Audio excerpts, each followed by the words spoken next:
Amen. Magandang umaga po sa bawat isa. Amen. Kayo po ba ay masaya ngayong umagang ito? Amen. Oh, it's good to be in the house of God on Sunday morning. Sana po kayo po ay masaya ngayong araw na ito. Amen. Ako po ay nagagalak for Pastor Ed's invitation dahil actually this is the first time I've been here again on a Sunday morning.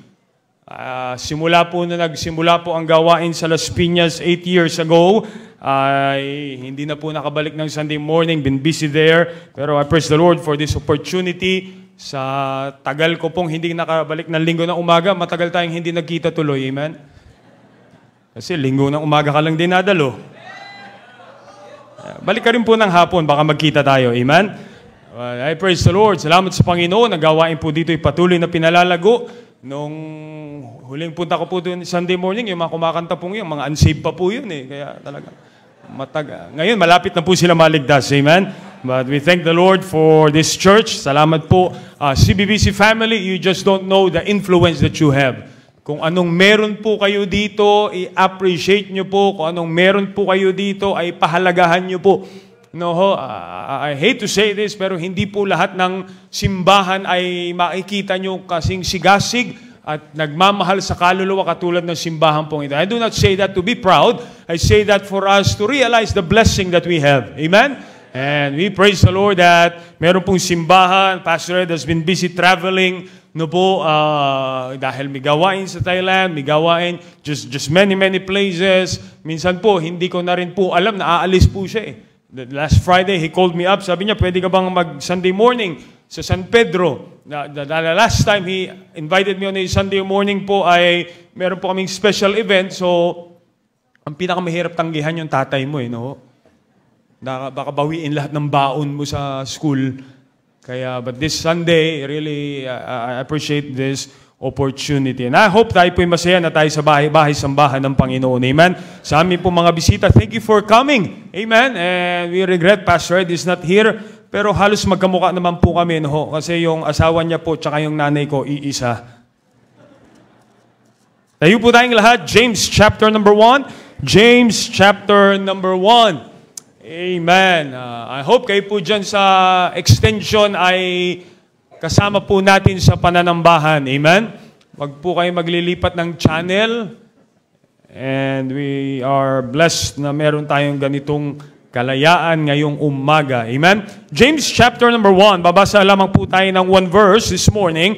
But I want us to understand a very important truth ngayong umaga with the help of the Word of God. Chapter number 1, verse number 21. James chapter number 1, verse number 21. Kung nakita niyo na po, say aloud, amen. Amen. Kung ang katabi niyo po ay wala pong Bible, make sure you grab a Bible and share the Bible with our visitors po this morning. Verse number 21, book of James. Let's read it all together. Ready? Ready, go.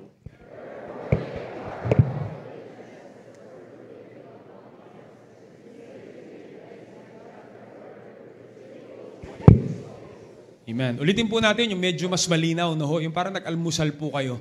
Alright, verse number 21, let's read it all together. Ready? Ready, go. Wherefore, all filthiness and superfluity of naughtiness, and receive with meekness the engrafted word, which is able to save your soul. Tayo po yung manalangin. Dakilang Diyos, salamat sa umagang ito. Thank you, Lord, for this opportunity you have given me to stand behind this pulpit. Salamat po, Panginoon, for our mother church na nagpapatuloy and just striving to reach souls, visitors, palaguin ng mga mananampalataya, O Diyos. At salamat po, ito lahat ay gawa ng salita ng Diyos. Ngayong umaga, as we focus on that Word of God in our life, tulungan niyo po na patuloy po namin bigyang halaga ang salita ng Diyos sa aming buhay para sa aming ikalalago, ikababago po, Panginoon, at mas maging kagamit-gamit sa inyong gawain. Ingatan niyo po aming pastor, Ma'am Del, as they minister sa brethren doon po sa Thailand. Gawain po sa Las Piñas, pagpapalain niyo rin po as Preacher Rodel preaches this morning.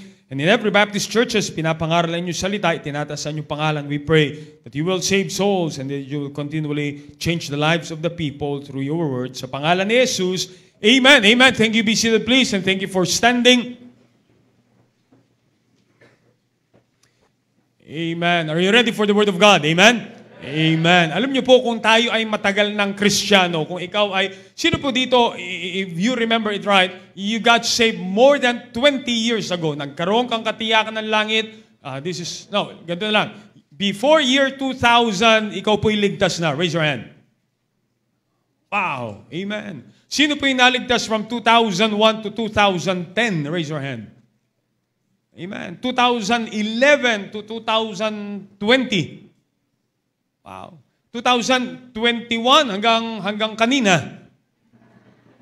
Sino po yung maliligtas pa lang?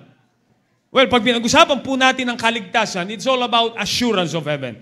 Katiyakan ng langit. Ang simbahan pong ito ay hindi magbibigay ng katiyakan ng langit, ngunit salamat ang Biblia ay nagtuturo at ang simbahan ito ay itinuturo po kung sino lamang ang pwede magbigay ng katiyakan ng langit. Walang iba kundi ang Panginoong Hesukristo. Salamat siya ay Diyos, nagkatawang tao, napako sa krus ng Kalbaryo, nadanak ang kanyang dugo. Siya po'y kinoronahan ng tinik, siya inalipusta, nilinlang, dinuroan, sinibat, pinako sa krus. Siya po'y namatay, nadanak ang kanyang dugo at nabuhay na muli para sa ating katiyakan ng langit. Kaligtasan. Pag sinabi po natin kaligtasan, hindi lamang po kaligtasan sa sakuna, hindi lamang kaligtasan sa anumang karamdaman, kundi higit sa lahat ang kaligtasan ng ating kaluluwa mula sa hatol ng impyerno. At dahil merong Diyos na walang bahid ng kasalanan, na nagbayad na ng ating kasalanan, posible ang tao magkaroon ng katiyakan ng langit. At doon mo palang talaga maidideklara na ikaw ay ligtas. It does not mean you're attending a Baptist church, ikaw ay ligtas na. It does not mean na ikaw ay lumaki sa ganitong uri ng simbahan, ikaw ay ligtas na. It does not mean na marami kang saulong talata sa Biblia, ikaw ay ligtas na. Ang personal na katiyakan ng langit ay makakaroon ka lamang kung alam mo sa sarili mo at inamin mo sa harapan ng Diyos na ikaw ay makasalanan at tinanggap mo na siya lamang ang magdadala sa iyo sa langit. Hindi reliyon, hindi mabuting gawa, hindi simbahan, hindi pastor, hindi papa, hindi sakristan, hindi pare, hindi binyag, hindi ang 10 utos. Sabi ng Bible, there is only one way, for there is one mediator between God and man, the man, Christ Jesus. Huwag mo papayagan, dumadalo ko sa isang simbahan na nangangaral ng kaligtasan na hindi mo tiyak ang langit. At sa aming mga bisita, huwag mo papayagan, umalis ka sa lugar na ito na hindi mo tiyak ang langit dahil ito'y na kay Kristo lamang. Amen? At kung ikaw ay matagal ng ligtas, by this time, alam ko at napatunayan mo na sa sarili mo na ang salita ng Diyos ay nagbabago ng buhay. Amen?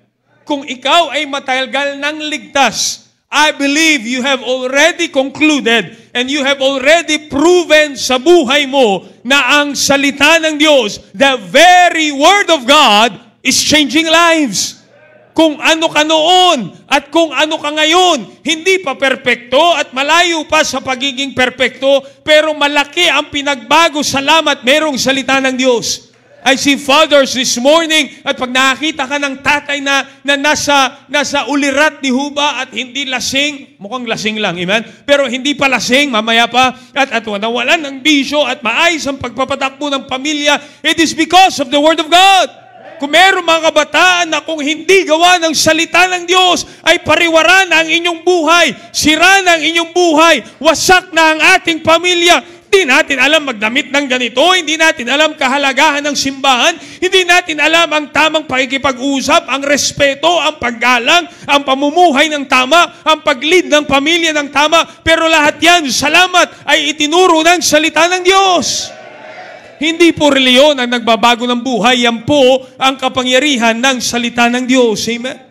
Ang salita ng Diyos ay nagliligtas ng kaluluwa. At higit sa nagliligtas ng kaluluwa mula sa hatol ng impyerno, ito rin po ay inililigtas tayo mula sa mas mga miserable pang pwede mangyari sa ating buhay. Kanina nakita niyo po yung mga, ilang taon po yun, sir? 4, 5 years old? Pambira, kung ang mga magulang nun ay wala sa simbahan, nasaan kaya yung mga batang yun? Maria, inisip niyo ba sa edad na 4 years old, ang anak niyo ay nakakurbata na? Maligalig, tumatakbo dito, parang yung magulang niya, amen? Pero salamat, lahat po yan ay gawa ng salita ng Diyos.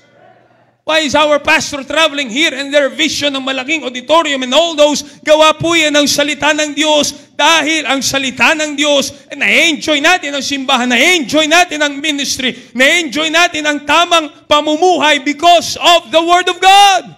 That's what the Bible is saying here. Sa binasa po nating verse, the engrafted Word which is able to save your souls.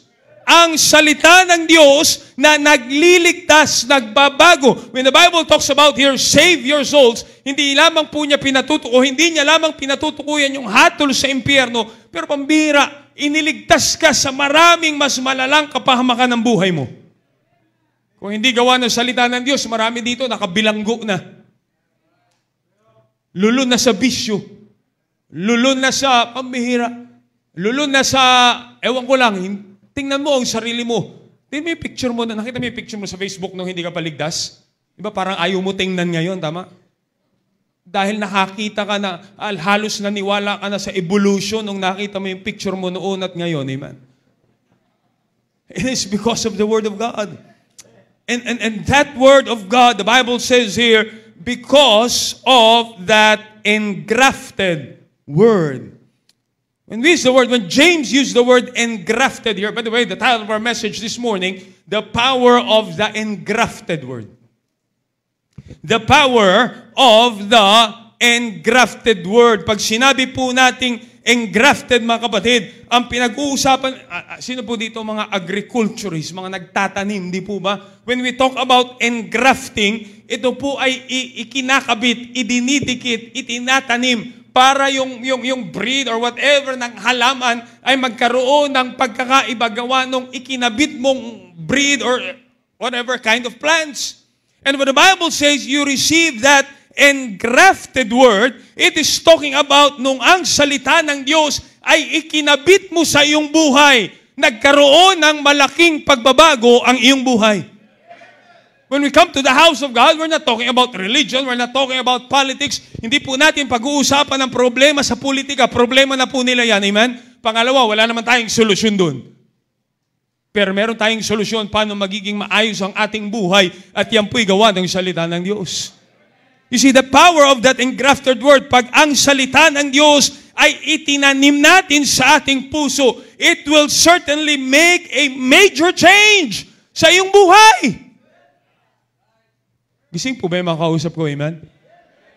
Minsan yan yata yung problema ng aircon. Kami po yung blessing ng Diyos, nagka-aircon din po sa maagang pagmimisyon, kaya maaga pa lang tulog na po sila, amen? Let me give you 3 things this morning. Sa amin po kasi, alauna po kami natatapos eh. Joke lang po yun sa aming mga bisita. No? Sila po sa kanila lang seryoso, amen? Chapter number 1, verse number 21, the Bible says, wherefore lay apart all filthiness and superfluity of naughtiness. Receive with meekness the engrafted word. Number 1, I want you to notice the result of the engrafted word. Ang resulta ng salita ng Diyos. Now, all throughout the Bible, makikita po natin ang ebidensya ng kapangyarihan ng salita ng Diyos. The Bible says on that very first verse of the Bible, in the beginning, God created the heaven and the earth. Now, that is the Word of God. Nung sinabi ng Panginoon, let there be light, and there was light. What is that? That is the Word of God. Salita po yun ng Diyos. Nung sinabi ng Panginoon na let there be firmaments and let there be lahat ng creation niya, Bible teaches and we believe in a 6th literal day of creation. At lahat pong yan ay nangyari gawa ng kapangyarihan ng salita ng Diyos. It is all the power of the Word of God. You remember Lazarus, nung siya'y namatay na, and of course, Bible times, iba po yung kanilang customary sa paglilibing, and his siblings, si Mary and si Martha, sabi nila, Panginoon, kung dumating ka lamang ng maaga, hindi sana siya namatay, napagaling mo sana siya sa may sakit. He's dead. Why? And people are always hopeless pag ang tao'y binawian na ng buhay. But through the Word of God, when Jesus said, Lazarus, come forth! At ang isang patay na wala ng pag-asa, ang isang patay na nasa harap ng maraming tao, sabi ng kanyang kapatid, Panginoon, patay na yan, mabaho na yan, imposible nang mabuhay yan. But the power of the Word of God ay nagkaroon ng buhay ang isang taong patay na. That is the Word of God. At yung salita ng Diyos, mga kapatid, ang nagbibigay sa atin ng kapangyarihan at ng authority para gawin natin ang mga bagay na pinagagawa ng Panginoon. That's why the Bible says, if the foundations be destroyed. Why? Ano po ba ang pandasyon ng ating buhay, mga kapatid? Salita ng Diyos. I'm teaching a class in Bible college and I'm always telling them, bagaman sa panahong ito, you go to social media and you will see many, ano niyo po yun, minsan nag-i-scroll ka ng maraming reels at maraming posts at maraming quotations. Naaaliw ka sa galing nila magsalita. But let me tell you something, huwag mo tatawaran ang kapangyarihan ng salita ng Diyos. Amen? Hindi mo na nga alam sino nag-quote ng quotation na yun dahil ang galing lang mag-rhyme at ang galing natutuwa ka na i-share mo na, pati sa Sunday school class mo na i-share mo na yung mga reels, hindi mo alam na si Mother Teresa na pala nagsasabi noon. Amen? But huwag mo tatawaran ang kapangyarihan ng salita ng Diyos. Bakit natin nagagawa ang ating ginagawa? It is because of the power of the Word of God. These are all result ng salita ng Diyos. Amen? Alam niyo po bakit Pastor Ed has that vision? Ano po ang nagtutulak sa kanya? Ano po ang nagbibigay sa kanya ng tapang at ng motivation na gawin ang mga bagay nito? Kapangyarihan lamang po ng salita ng Diyos. That's all the authority that we have. That's why the name of our church is Christian Bible. Amen?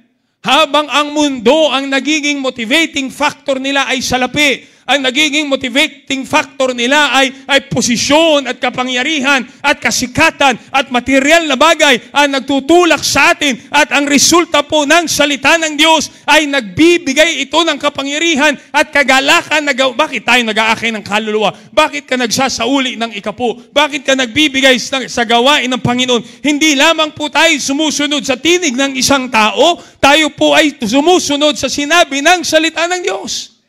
Pansinin niyo po si Noah when he was building that ark sa panahon na walang baha. Alam niyo ba't wala pong baha nun? Kasi po wala pang DPWH nun. Sa panahon na wala pang baha at wala pang ulan, nagkaroon ng lakas ng loob si Noah na magtayo ng daong. Sa gitna ng maraming taong nangungutya sa kanya, kaya niyang panindigan ang pagtatayo ng daong. Niloloko na siya, but he's been doing it for 120 years. Why? Nasaan galing yung kanyang guts? Nasaan galing yung kanyang courage? Dahil alam niya, ito'y galing sa Panginoon. I hope this morning you understand, as long as we get it from the Word of God, o ang prinsipyong ito'y galing sa salita ng Diyos, let's obey it because the result of that engrafted Word ay marami kang magagawa para sa Panginoon. Amen? Why did Pastor Ed motivated me na mag-mission po sa Las Piñas? That's because of the Word of God. Wala pong ibang pinanghawakan kundi pangako ng Panginoon. Last Sunday, nangongopya lamang po kami dito. No? Each one bring one po kami. Pero para hindi halata, yung isang usher namin, ang sabi niya, Panginoon, pagpalain niyo po yung aming bring one each one. So hindi masyado halata. Amen? Pareho din naman. And it resulted to 45 visitors last Sunday. Why? Word of God. You see, the result of the engrafted Word, marami kang magagawang tama at maayos gawa ng kapangyarihan ng salita ng Diyos. I want you to understand, number one, the result of the Word of God. 25 points po ito, amen? 8 years po yun, no? So matagal-tagal na babawiin po natin. I want you to notice number 2 in James chapter number 1. Follow me this morning. Gising pa po ba kayo? Amen? Minsan na nga lang tayo magkita, tutulugan niyo pa ako. Verse 21, the Bible says, wherefore, lay apart all filthiness, superfluity of naughtiness, and what's the next 3 words? Receive with, hello, help me now. Receive with, marami po tayo. Let's help me now. Receive with, Number one, the result of the engrafted word, nakikita po natin, marami tayong nagagawa para sa Panginoon. May mga buhay na nagsusuko, may mga tatay na naglalakas na loob, iwaksi ang kasalanan. Why? Hindi lamang takot sa magulang, dahil alam mo, ito yung ginawa ng salita ng Diyos sa buhay mo. I want you to notice the reception of the engrafted word. Reception. Look at the word. And receive with meekness. Kung tayo po'y tunay na naniniwala na ang Diyos ay nangusap sa atin sa pamamagitan ng salita ng Diyos at kaya nabago ang ating buhay at naging maayos at patuloy na magiging maayos ang ating buhay, I believe it is because we learn to receive with meekness. Pagpatuloy mong tinatanggap, when the Bible uses the word meekness, it talks about a teachable heart. It talks about a humble heart. It involves being open ang iyong puso sa pagtanggap ng salita ng Diyos. Listen, ladies and gentlemen, please, with the social media going on and religious people just... By the way, hindi po lahat na nagpoproklama ng salita ng Diyos, especially sa social media, ay dapat mong pakinggan. Hello? Kaya nga tayo nilagyan ng simbahan para sa pamamagitan ng simbahan, dun ka makikinig at dun ka lalago. Pakinggan natin ito. Tanggapin natin ito with, the word is, meekness. Amen? Receiving the word of God means vinavalue mo ito sa iyong buhay para maging bahagi ng araw-araw na pamumuhay mo. Tinatanggap ang katotohanan at pinananampalatayanan anuman ang sinasabi ng salita ng Diyos. You know, the problem with many Christians today, yes, we're churchgoers. Pero sadly, maraming Kristiyano wala. Pastor, may Biblia naman ako, ba't hindi nababago? The problem is this. Hindi natin tinatanggap ang salita ng Diyos nang mayroong pagpapakumbaba sa ating puso. Nakakalungkot na bibit-bit na maraming tao ang sistema, ang tradisyon ng dating pananampalataya na pupunta sa simbahan, mauupo, kakanta siguro, magbibigay ng konti, pero walang pusong handang tumanggap ng salita ng Diyos. We live in a very critical world na imbis na tanggapin natin ang salita ng Diyos, ay mas hinahanapan natin ang mali. You know, the devil is on that business this morning. Alam niya, hindi niya maaalis ang salita ng Diyos sa mundong ibabaw. Kaya babaluktutin niya, ipe-pervert niya ang salita ng Diyos. Babaligtarin niya, maglalagay siya ng mga takapagturo na sasalungatin ang katotohanan ng salita ng Diyos. But understanding we have the truth this morning, we have to receive the Word of God with humility. Amen? Tingnan niyo po, sabi ng Bible, balik po tayo sa Book of James. Alright? Book of James. I hope dyan po sa mezzanine, kayo po'y nakikinig. Amen? Tingnan niyo po, sabi ng Bible sa verse number 22. Look at the verse. But be ye, what's the word? Hello? What's the word? Doers of the word and not hearers only, deceiving, sinong dinadaya? Your own selves. Look, members, I love you in the Lord. Okay? Baka after 8 years na maulit to, kaya ayusin na po natin. Nakakalungkot if we are hearers of the word and not doers of the word. Missing rin man lang tayo ng linggo ng umaga, nag-isip ka rin man lang magsimba. Amen? Palagay ko, kaya ka narito dahil inisip mo at pinlano na mo magsimba. Sana hindi ka nagising, uy, nasa simbahan na ako, pambira. Hindi ka man lang nakapaghilamos yata. Naligo ka rin man lang yata ngayong umaga, amen? Nag-almusal ka rin man lang. Sinundo ka rin man lang. Maganda rin naman ang damit mo. Nagsuklay ka rin naman para pumunta sa simbahan. Pakinggan na natin ang salita ng Diyos at tanggapin na natin ang salita ng Diyos. Kapatid, hindi sapat. Alam nyo, nakakalungkot pag ang mentalidad pa rin ng maraming Kristiyano. Panginoon, nagsimba ako ng Sunday, pagpalain mo ko ng Lunes hanggang Sabado. No, God is not just wanting people who will hear the Word. He wants people who will receive the Word, who will be doers of the Word. Gagawin ang sinasabi ng salita ng Diyos. Sabi ng Bible, for if any be, verse 23, for if any be a what? Help me now, for if any be a hearer of the word and not a doer, he is like unto a man beholding his natural face in the glass. Bible is very practical. Kung ang Kristiyana'y tagapakinig lamang at hindi natin ginagawa yung ating napakinggan, ang sabi ng Bible, para ka nagsalamin. Di ba? Yung mga ladies, 30 minutes ka kanina sa salamin. Salamat na lang ang mga lalaki, no? Pambira. Mga ladies, alas 5, gising na po yan eh. Kami mga 7:30, pero 8 o'clock, sabay lang kaming aalis niyan. Bahala na ho kayo anong ginagawa. But you go on your mirror, nakita mong may dungis ka, nakita mong may tinga ka, nakita mong marumi yung mukha mo, kaya ka nagsalamin. The problem is, if you are hearer only, nung pinakita sa iyo ang dungis mo, ang dumi mo, ang mga pangit na pag-uugali natin, at hindi natin lalagyan ng effort na baguhin ito, then we are not receiving the word with humility. And the Bible says we are deceiving ourselves. He beholdeth himself, goeth his way, and straightway forgetteth what manner of man he is. Ayun, napasimba ka tuloy na may malunggay pa sa ngipin. Bakit? Nagsalamin ka. Nakita mo may malunggay. Di mo tinanggal. Nung nabiro ka sa simbahan ng, alam ko, almusal mo, malunggay. Ay hindi, kahapon pa yun. O di ikaw pa ngayon sasamaan loob. You know, the problem is this. The problem is we must not just be hearers of the word, but we are doers of the word. Amen? Naalala niyo po yung parable of the seeds? Hindi po ba 3 dun sa lupang yun ay tinanggihan ang salita ng Diyos? Nataniman, umusbong ng konti.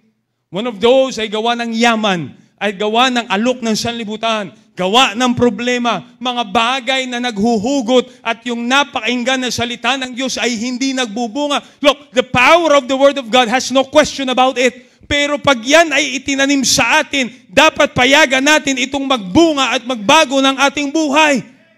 Amen? It's not just an attending church. Church is not just a checklist on your reminders box na dapat mong ma-accomplish, kundi payagan mo ang pagpunta mo ng simbahan, ang pakikinig ng salita ng Diyos, ang araw-araw mong pagbabasa ng Biblia, ay payagan mong ito'y itanim, idikit sa iyong puso para magkaroon ng tunay na pagbabago sa ating buhay.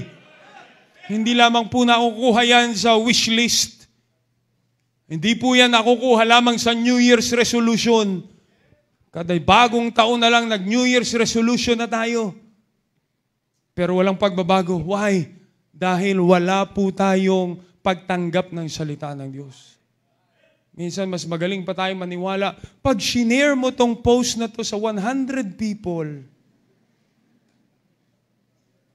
mas naniniwala ka pa dun. Mas naniniwala ka pa sa horoscope. Mas naniniwala ka pa sa pahula. Wala pong ibang magbabago na sa buhay natin kundi salita ng Diyos. Amen? The saddest part ng buhay Kristiyano ay pag pinagmatigas na natin ang puso natin sa salita ng Diyos.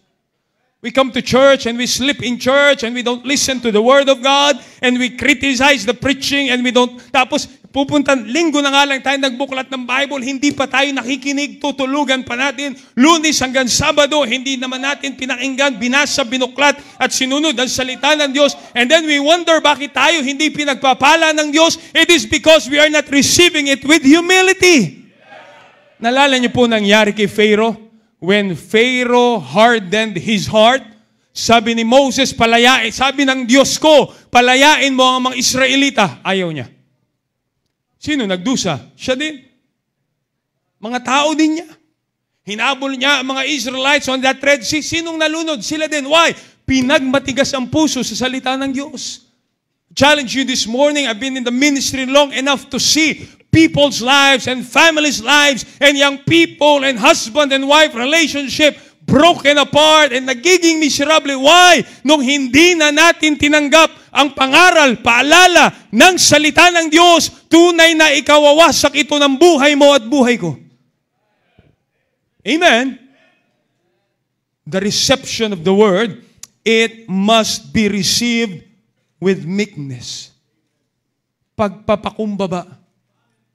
You don't go to church looking for pleasing personality. We go to church to receive the word with meekness. Tanggapin natin ang pangaral. The Bible uses the word rebuke, so we will be rebuked. Amen? Sabi ng Biblia, tayo po ay i-rebuke, tayo po ay paalalahanan, tayo po ay kailangan. Pumunta ka sa doktor, naniniwala ka sa doktor.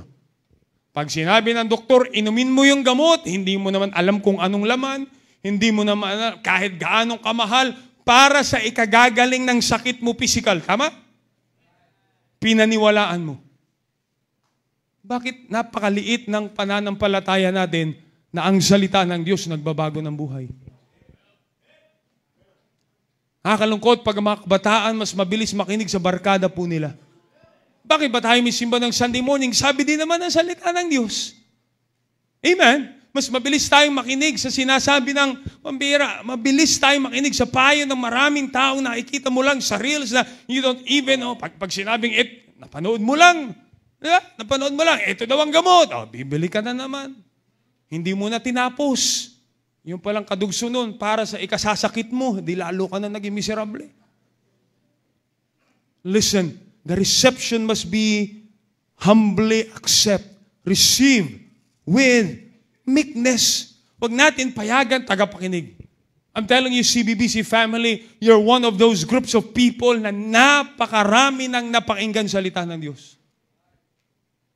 May Sunday school po kanina. I hope you're attending Sunday school. Salamat sa 5 umattend. Amen? You have Sunday school. You have Sunday morning.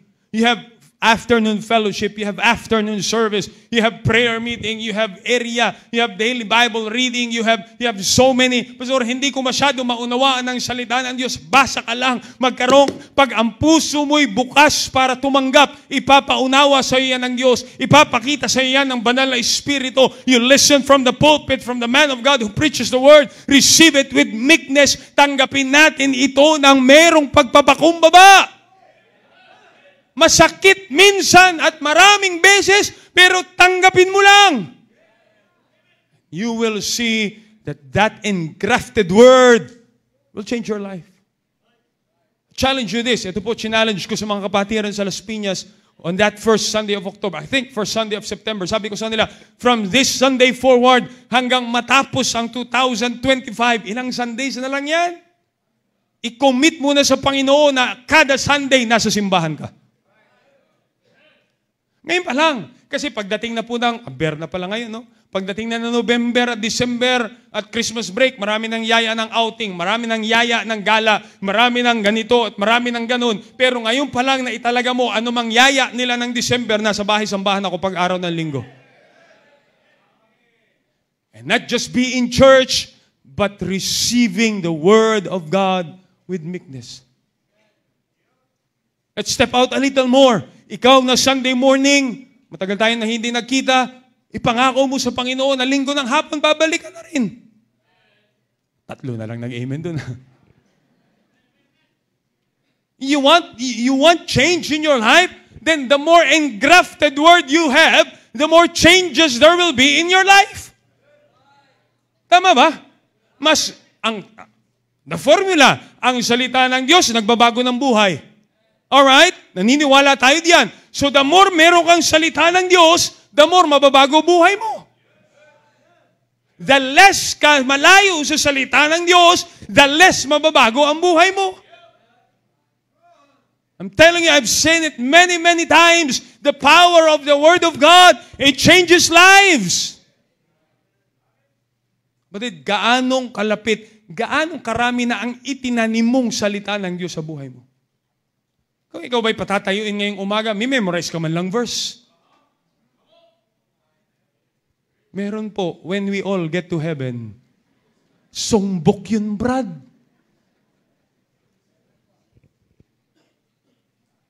You remember when Jesus Christ was tempted? Anong sabi niya? It is written. Anong tumulong sa kanya? Salita ng Diyos.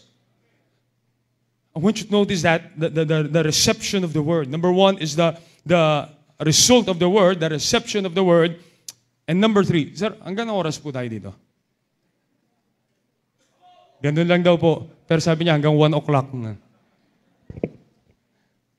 Here's a tragic part, and I want you to notice this. Okay? Introduction lang po yun. Amen? James chapter number 1. Kanina po, I was in Las Piñas, 8:30. Si Preacher Rodel po ang nandun. And Pastor Ed called me here. I have to find a preacher po sa Las Piñas. I called up Brother Rodel. Kanina umaga, 8:30, nag-ano pa po ako. Nagpaawit pa ako ng Sunday school namin. Nag-Proverbs reading. Pagkatapos mag-Proverbs reading, umalis na po ako. And ran here. But I praise the Lord. Bawat simbahan ay may nangangaral ng salita ng Diyos. Amen? Here's the tragic part. Go back to James. James chapter number 1. We're studying these verses and I hope you get the truth already. Sabi ng Bible, verse number 21. No, let's go back first to verse number 25. We've talked about the reception of the word. I want you to notice verse number 25. But whoso looketh into the perfect law of liberty, talking about the word of God, and what? Continueth therein. He being not a forgetful what?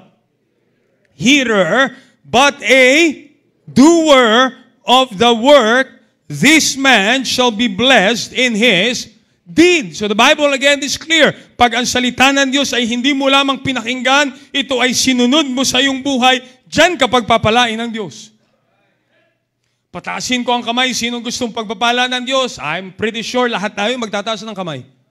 But listen, the blessing of God has always a requirement in your life. You must be a doer, not just a hearer. Amen? Lastly, number 3.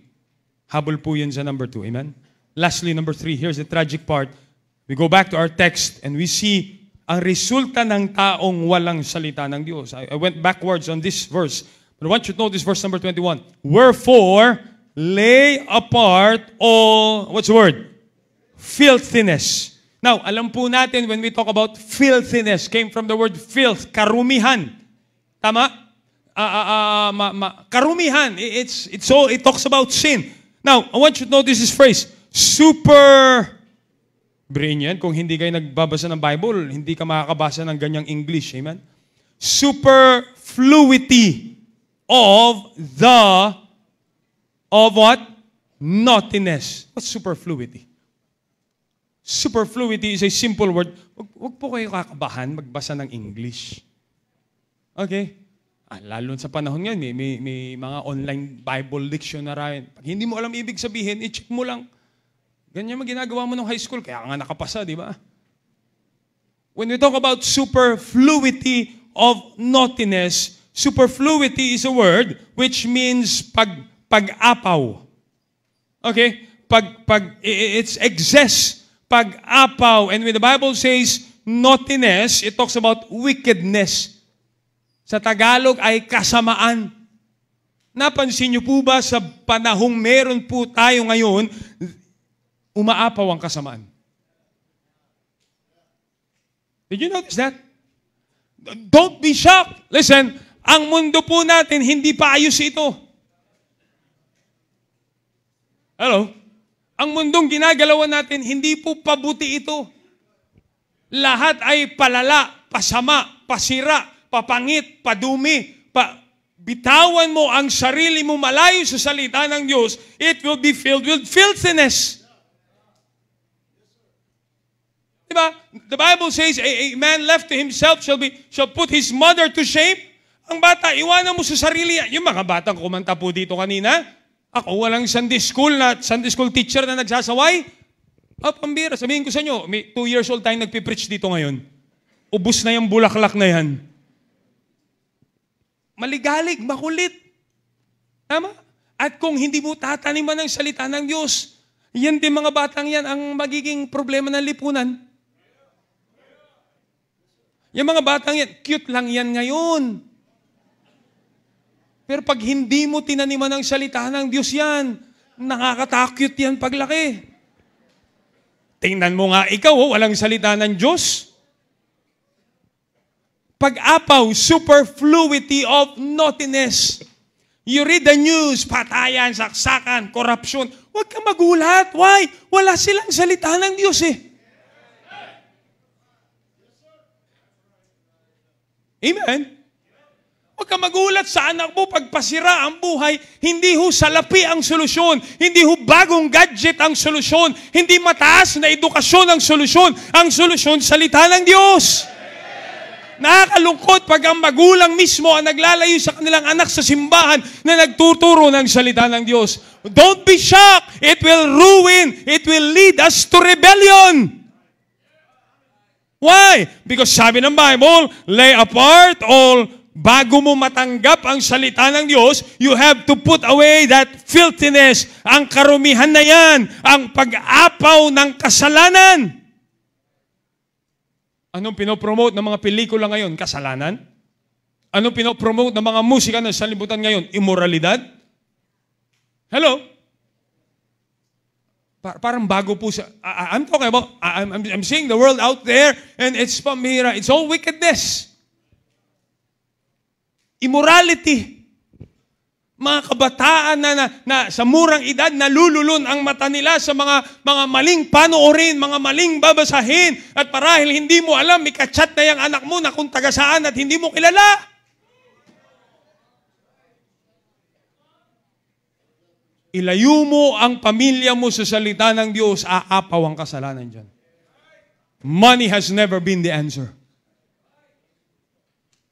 Lagi na lang may question. Pinaaral ko naman, binigyan ko ng magandang gadget, may sariling sasakyan, may sariling cellphone. Yun nga ang problema eh. Pero inilayo mo sa salita ng Diyos. Left alone to ourselves. Pag iniwan mo si Meljun Lauren ang malayo sa salita ng Diyos, pwede rin po maging masamang tao ito. Lakas ng amen mo. Sino yun? Pinabantayan ko, baka misis ko yung nag-amen. Buti lang hindi. Parang si Brother Arnold yata yung nag-amen, bro. But seriously, left alone to ourselves.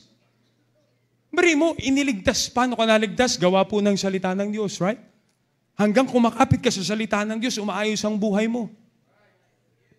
Pag nag-backslide ka, lumayo ka sa salita ng Diyos, saan ka babalik? Doon. Sa karumihan ng kasalanan. Di ba sabi ng Bible, as a dog returneth to his vomit. Yung aso babalik sa sarili niyang suka. Ikaw na Kristiyano na binago ng salita ng Diyos, babalik ka sa kasalanan. Paano nangyari yun? Pastor, ayaw ko naman. Pero bakit? Lumayo ka sa salita ng Diyos. Yung barkada, yung bisyo, yung maling relasyon, yung kasalanan na iniwan mo noon at kinuha mo salita ng Diyos, naging maayos ka. Yung simbahan, naging maayos ka lahat. Pero pag binitawan mo mga bagay na magkakapit sa iyo sa salita ng Diyos, there will be superfluity of naughtiness. There will be filthiness once again. Hello? Hello? Alam niyo po, akala ko nung nag-mission na ako sa Las Piñas, honestly, transparency here, akala ko, dami ko na alam sa ministry. Pero nung binato po ko ng Panginoon doon, God taught me so many things and I see many people na ang pag-asa lang talaga ng buhay natin, salita ng Diyos. Totoo yan, kapatid. In that 8 years of ministry, it is all because of the Word of God. Nakakita po ko with my very eyes. At sabi ko na po ito maraming beses, ang pinakadakilang bagay na nakikita namin mga manggagawa ng salita ng Diyos ay mga buhay na binabago, mga pamilyang inaayos, mga anak na lumalaki, mga pamilyang binubuo muli, hindi gawa ng salapi, hindi gawa ng yaman, kundi gawa ng salita ng Diyos. Na kung hindi gawa ng salita ng Diyos, pariwara ang buhay natin, miserable ang buhay mo, lulun ka sa droga, hiwalay ka sa asawa mo, wasak ang pamilya mo. It's superfluity. Umaapaw na kasalanan. Our challenge is this. Sunday lang may church. Bukas haharap ka na naman sa umaapaw na kasalanan. Pagsakay mo sa jeep, ang musika mo na naman ay immoralidad. Pagharap mo sa social media, lahat ng kaibigan mo kung ano-anong pinopost. Wala ka pang Biblia. Saan pupunta buhay mo? This morning, I challenge you. If you rebel from the Word, you will go back to filthiness. You will go back to superfluity of naughtiness. Amen? Kaya nga po, ngayong umaga, kailangan nating maunawaan bilang mananampalataya, balikan natin ang kahalagahan ng salita. Itanim mo ang salita ng Diyos sa buhay mo. Hey Christians, nagbabasa ka ba ng Bible mo on Monday? Tuesday?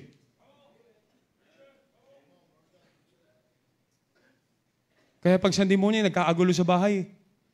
Bilisan nyo, late na tayo. Yung Bible ko, saan nakalagay? Iniwan ko lang dito noong 1 linggo. Ay, 3 weeks ago pala. Baka mapagalitan naman tayo. Wala na, hindi na nagkikita. Hello? This church has been emphasizing the power of the Word of God. That's why it must be engrafted, nakatanim. At pag tinanim, mga kapatid, dapat payagan mo maging napakalalim ng pagkaugat nito sa buhay mo. Para anumang yanig, wag baka mapagalitan ako, para anumang yanig ng sanlibutan at tukso ng kasalanan, malalim ang pagkakaugat, nakatanim ang salita ng Diyos. Amen? Para pag niyaya ka na naman manigarilyo. Hindi ako naninigarilyo. Bakit? Andiyan si pastor eh. Para pag niyaya, wag ka na kasi magsimba. Hindi, kailangan ko magsimba. Bakit? Kasi sabi ng Bible.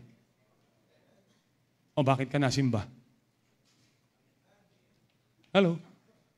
The word, bakit ka nagsasauli ng iyong ikapuo? Bakit ka nagbibigay, bakit ka nag-aakay ng kaluluwa? It's all right here. Kailangan mo lang itong itanim.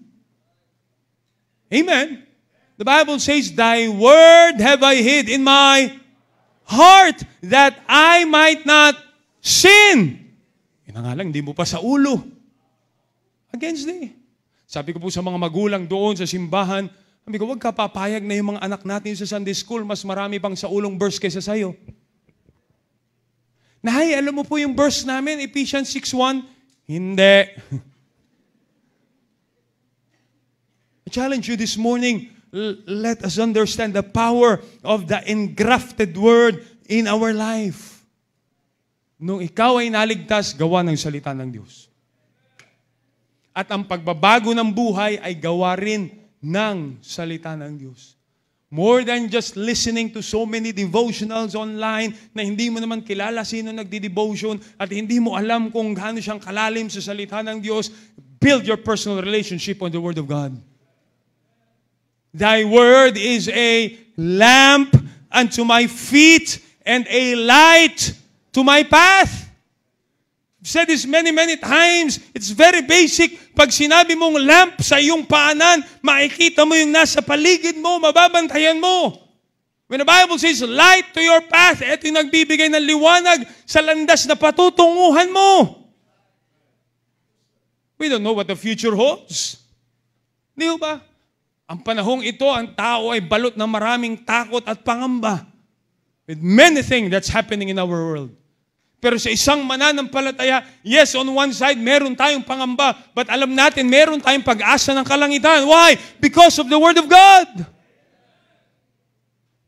Amen?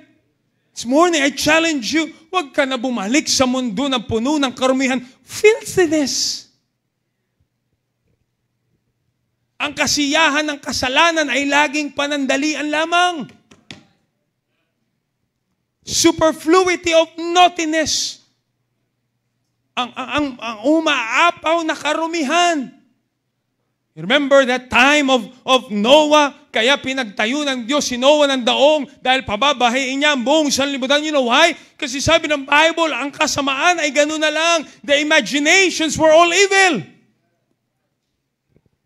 Imagine that time, wala pang social media nun. Wala pang cellphone nun. Wala pang television nun. Grabe na ang kasalanan. Lalo pa kaya sa panahon natin ngayon. Let's build principles, paano natin ilalayo ang ating pamilya sa tukso ng kasalanan. But more than that, let's put on the engrafted word in our life. Ang simbahan pong ito'y ginagawa lahat ng abot makakaya para mataniman tayo ng salita ng Diyos. You have your Sunday school. You have Sunday morning service. You have fellowships. You have areas. You have everything. Pinapalitan ng the church is trying to replace things from the world para ikaw ay mataniman ng salita ng Diyos. Pero kung pipiliin mo pa rin ang filthiness at ang pag-apaw ng kasalanan sa iyong buhay, then don't expect the power of the engrafted word in your life. Amen. Mga kapatid, ngayong umaga, I challenge you this morning, may kapangyarihan ng salita ng Diyos. Ang kapangyarihan ng salita ng Diyos ay iniligtas ka mula sa hatol. Are you saved this morning? Amen? Ang kapangyarihan ng salita ng Diyos ay iniligtas tayo mula sa hatol ng impyerno. But listen, ang kapangyarihan din ng salita ng Diyos ay kaya ka iligtas sa kapangyarihan ng kasalanan. Mga bagay na hindi mo mapagtagumpayan sa ngayon. And every Sunday, you just find church as a shelter. Dahil alam mo, Lunes hanggang Sabado ay babagyuhin ka na naman ng impluensya ng mundo. And you find church and you find the Word of God as a shelter this morning. Pero kung ito'y ikakapit mo sa iyong salita, itatanim mo sa iyong puso, you engraft it in your life, you will see the Word of God grow in your life. Alam niyo po, sa totoo lang, one thing I discovered as a mission preacher, kulang ang linggo ng umaga sa isang Kristiyanong gustong lumago. Did you hear that?